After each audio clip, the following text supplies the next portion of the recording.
Superstream is a major government reform aimed at improving the efficiency of Australia's superannuation system.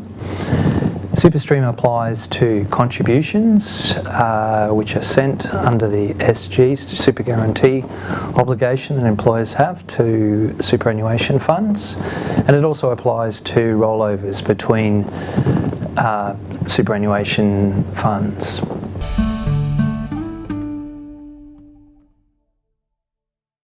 The ATO's new Superstream reform aims to streamline super contributions, so how does it aim to do this?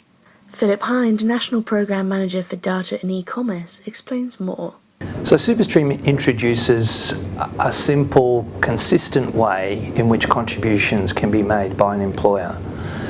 And increasingly we're going to find that funds are providing a single channel through which contributions can be made.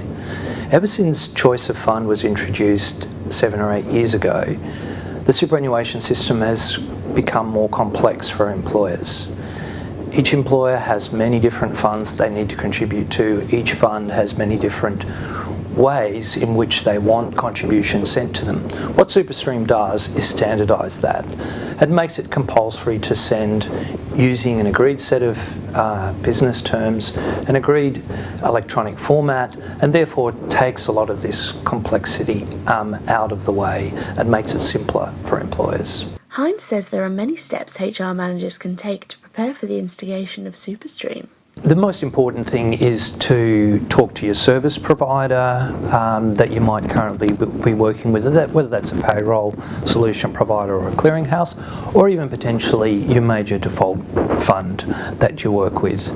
You should look at what options you've got, because your current arrangements may not necessarily be the best for going forward, so certainly approach this with an open mind about what's going to give you the best and most efficient long-term solution. You might have multiple payroll solutions, and so this is one of the factors that you'd take into account in thinking about integrating some of your payroll and back office systems in the longer term, even if you don't do it in the short term. There are also some key steps that you should take in looking at what data you're currently collecting for contributions and what additional data you might need to meet the Superstream standard.